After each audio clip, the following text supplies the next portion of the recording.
बानू, देवा देवा मला समज कळावं म्हणून तुम्ही मला काय बाय सांगणार होते असं म्हणलं होता जी. होय बानू, तुला आत्मज्ञान व्हावं म्हणून मी तुला काही गोष्टी सांगणार आहे. गोष्ट? कशाची गोष्ट देवा? बानू, धीर धर, सर्व काही कळेल. अशी अधीर होऊ नकोस, कारण बऱ्याचदा असं करताना काही महत्वाचे संकेत आपल्या ध्यानात येत नाहीत. आणि बानू, ह्यावेळी असं करणं हे उचित नाही ठरणार. वय देवा, आज तुम्ही माझं गुरु म्हणून मला हे समज सांगणार आहेस, तेव्हा मी ध्यान देऊन ऐकल हे समज. मी तुला केवळ कथा सांगेन, पर तू हे ध्यानात ठेव की सत्यापर्यंत जाण्याचा मार्ग हा तुलाच शोधावा लागेल. जी.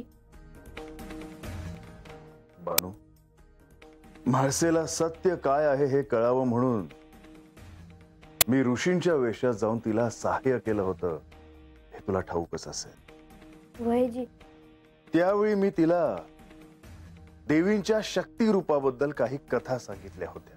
मग त्यास खरं काय आहे हे ठाऊक पडलं वय? बानू, मी तुला पुन्हा तेच सांगतोय की तू अशी अधीर होऊ नकोस. चुकलं देवा. वरी एक विचारू का जी?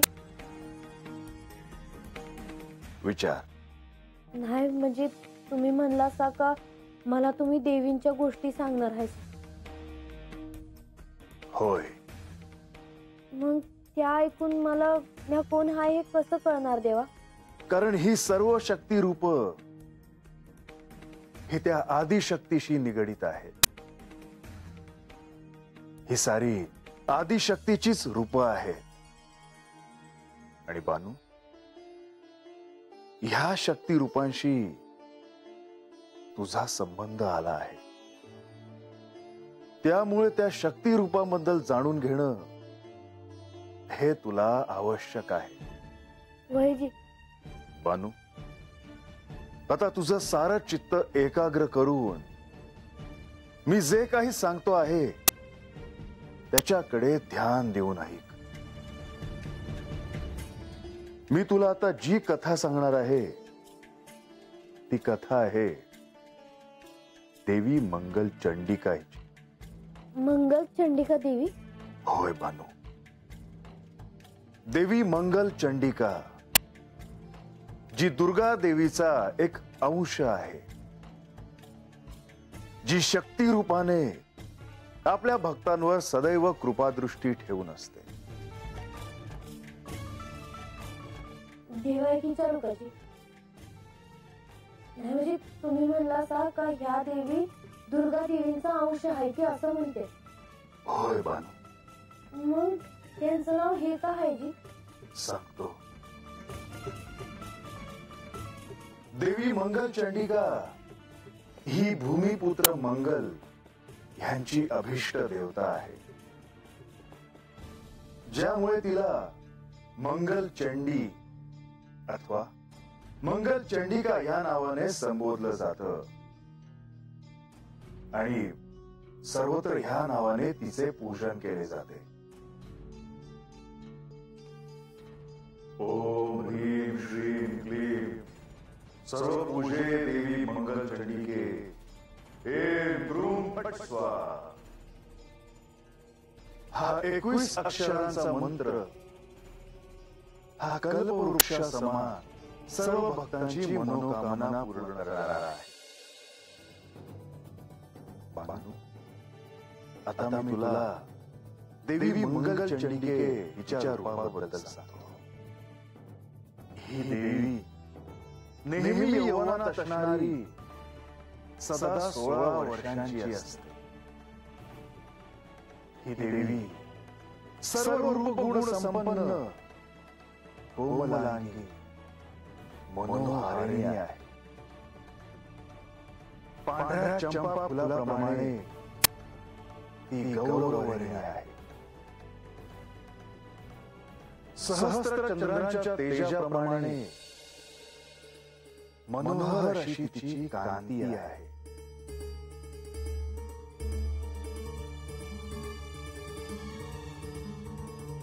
अग्नीने शुद्ध केलेली वस्त्र तिने धारण केली आहे.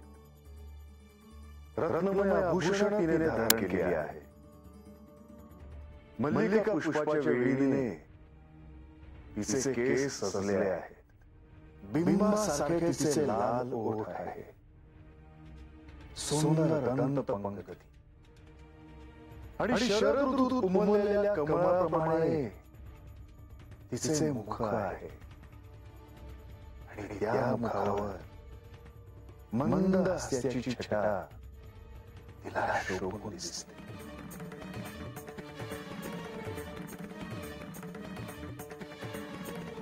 माझ्या मुरात आता मी त्यास बघते असं वाटतंय बघा मला.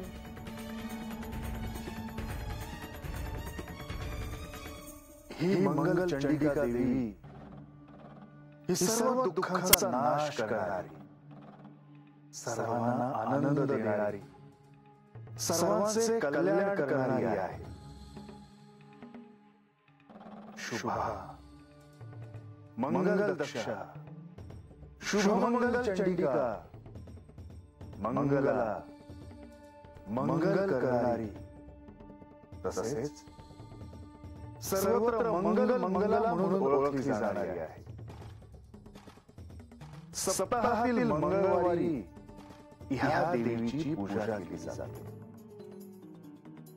मनुवंशीय राजा मंगल ह्याची ही पूजनीय देवी आहे. सर्व मंगलांनाही मंगल असे हे शक्ती रूप आहे. ह्या सृष्टीतील सर्व मंगल लोक तिचे आश्रित आहे.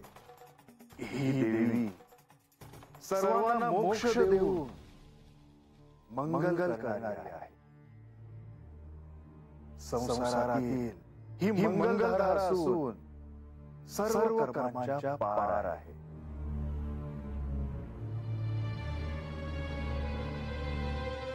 देवा, तुम्ही तर या देवीस बघितलं असेल ना? होय बाळा. ह्या देवीचे मी देखील पूजन या केले आहे.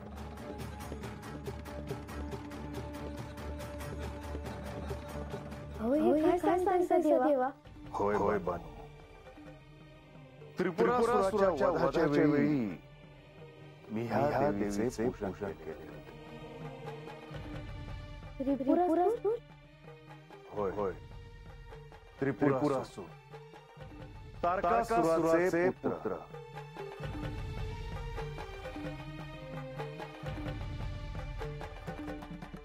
बानू, अशा मंगल चंडिका देवीचे तू देखील स्मरण करावेस. तुझ्या आत्मज्ञानाच्या मार्गामध्ये पुढे जात असताना सर्व काही मंगल घडो अशी प्रार्थना करू. ह्या देवीचे तू आशीर्वाद घ्यावेस. वैजी,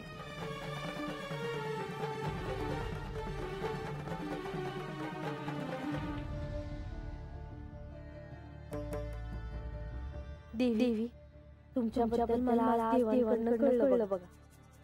आजपासून मला तुमच्याबद्दल काय खाऊ नव्हतं, पण आज कळालं. देवी, तुम्ही प्रार्थना केली, सगळं मंगल असं देव म्हणले. मी कोण हाय मला गुण काढायचा आहे. त्यामुळे तुमचा आशीर्वाद माझ्यावर असाच असू.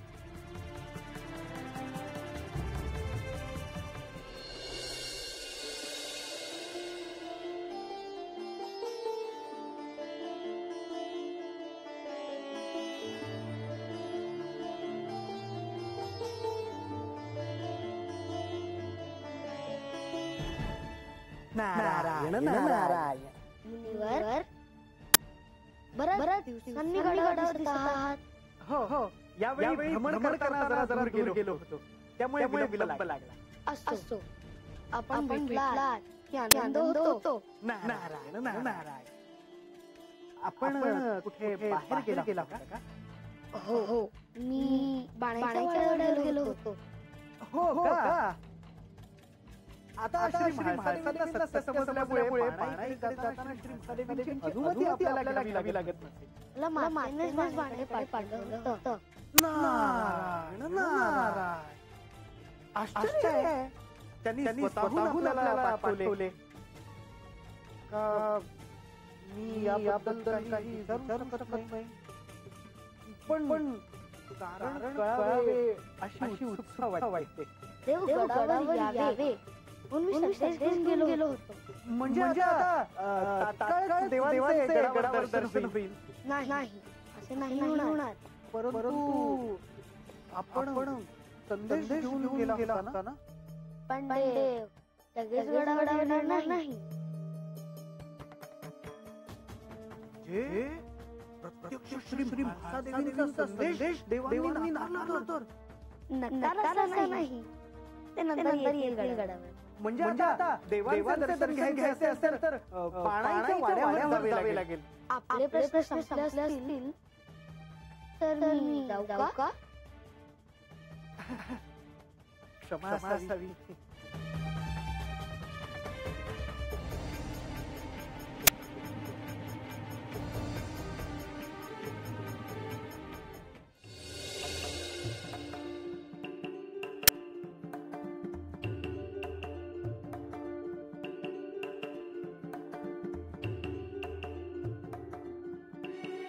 माते गणेश, मला कळलं की तू गडावर आला आहेस आणि मला ठाऊक होतं की तुम्हाला नक्कीच भेटायला येशील. माते मी येणारच होतो. तुझी भेट झाली? हो माते, माझी आणि श्रीखंडाची भेट झाली. मग तू दिलेला निरोप मी त्यांना दिला देखील.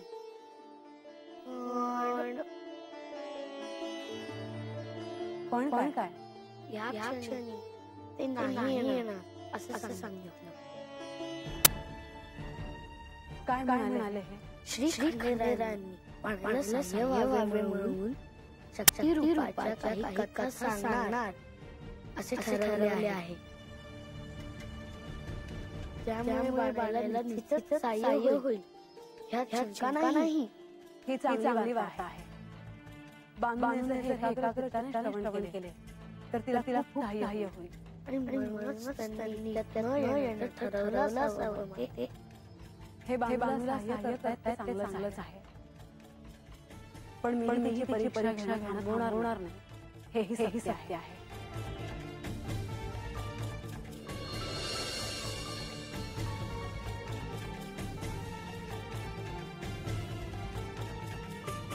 हे काय? श्री म्हाळसादेवी तर कक्षात दिसत नाही. कुठे गेले असावे? आता काय करावे?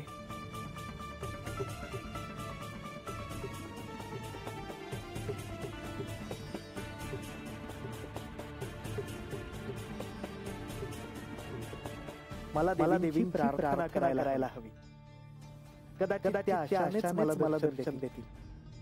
जय भगवती देवी नमो वरदे, जय पाप विनाशिनी बहुफलदे, जय शुभ कपालधरे, प्रणमामि देवी नरार्ति करे, जय चंद्र दिवाकर नेत्रे, जय पावक भूषित वरवरे, जय भैरव देह लीन परे, जय दैत्य शोषक करे, जय महिषमर्दिनी शूल करे, जय लोक समस्त पाप हरे, जय देवी पिता विष्णुते, जय भास्कर शिरोमणि, जय षण्मुखधारी ईशते, जय सागर गगनी सुरुते, जय दुख दरिद्र विनाश करे, जय पुत्र कलत्र विवृद्धि करे, जय देवी समस्त शरीर हरे, जय नाम विदर्शनि दुख हरे, जय व्याधि विनाशिनी मोक्ष करे, जय वांछित दायिनी सिद्धि बने.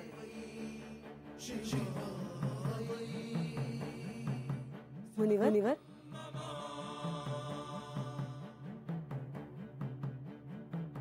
हे देवी, हे जगत जननी, माझा प्रणाम स्वीकार करावा. मुनिवर, आज बऱ्याच दिवसांनी गडावर दर्शन झालं. होय देवी, खरे तर आपले दर्शन झाले आणि कृतकृत्य झालो. आपण साक्षात पार्वती देवी आहात याची सर्वांना कल्पना होती. परंतु आता आपल्याला ते कळले आहे. होय होय देवी आपल्याला साक्षात झाल्यानंतर आपण कैलासात स्थान कराल म्हणून आपले दर्शनासाठी मी आलो. परंतु आपण कैलासात जाण्याचा निर्णय पुढे ढकलला आहे असे कळले. हो त्यासाठी बाजूला देखील अज्ञान आवश्यकच आहे. नारायण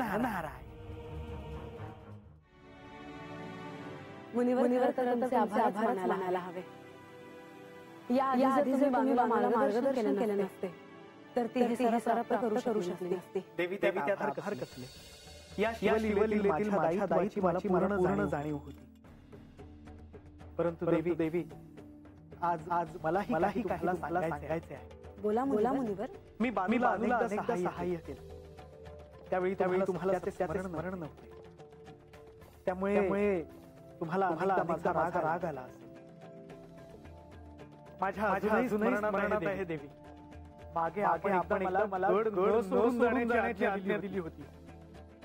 जोपर्यंत मला काही सांगणार नाही तोपर्यंत या गडावरून तुम्हाला कुठेही जाता येणार नाही. हो मुनिवर मला देखील ते आठवत आहे. त्यावेळी तसं का केलं हे मला कळलं आहे.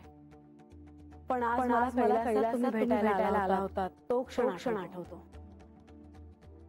समुद्र मंथनाच्या वेळी भगवान श्री विष्णूंनी मोहिनी अवतार धारण करून मोक्षात शलाकीने दैत्यांकडून अमृत देवांकडे आणले होते. बरोबर त्या रूपावर भगवान श्री शंकर मोहित झाले होते. त्यावेळेस त्यांना वचन दिले होते की तुमच्या मल्हारी मार्तंड या अवताराच्या वेळी मी हेच मोहिनीचं रूप धारण करून तुमची पत्नी बनून तुमच्या सोबत राहील. नारायण आपल्याला अजून त्याचे स्मरण आहे देवी. अर्थात मुनिवर बानूला सत्य कळावे म्हणून मी या क्षणी कैलासात जाण्याचा निर्णय घेतला. हो आणि तुम्ही स्वतः त्यासाठी प्रयत्न करणार आहात. हो पण तिला हे ठाऊक नाही की तिची परीक्षा असणार आहे आणि त्यासाठी सगळ्यांचे सहाय्य लागणार आहे. नारायण मी माझे कार्य पूर्ण करेनच. मुनिवर बानूला सहाय्य करालच पण सहाय्य करताना तिला काही कळायला नको हे ध्यानात ठेवा. अर्थात देवी तुम्ही आणि खंडेरायाची आज्ञा कराल त्यानुसार होईल यात शंका नाही. मुनिवर आज सगळं घडलं हे मला स्पष्ट आठवतंय. या प्रत्येक घडणाऱ्या गोष्टी मागे एक प्रयोजन होते मला जाणवलं आहे. या आधी मी असा विचार केला नसता. देवी आपण जयाद्रीला जे वचन दिले होते त्यानुसार सगळं घडलं. या क्षणी तिला शक्ती काही गोष्टी कळतायत. देवी मला हे ठाऊक नव्हते खंडेरायाकडे गेले आहेत ते. आपले दर्शन घेतल्यावर श्री खंडेरायांचे दर्शन घ्यावे असे मनात होते. तिला कळण्यासाठी सारे प्रयत्न आहेत. त्यात मी तिची परीक्षा देखील पाहणार आहे. कारण हे सारं एकाग्रचित्तेने ऐकायला हवं. नारायण देवी आपण खरोखर जगत जननी आहात.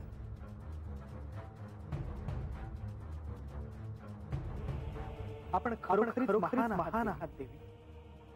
इतकं सगळं होऊनही केवळ बानूला आत्मज्ञान म्हणून आपण स्वतः प्रयत्न करीत आहात. कारण ते आवश्यक आहे मुनिवर.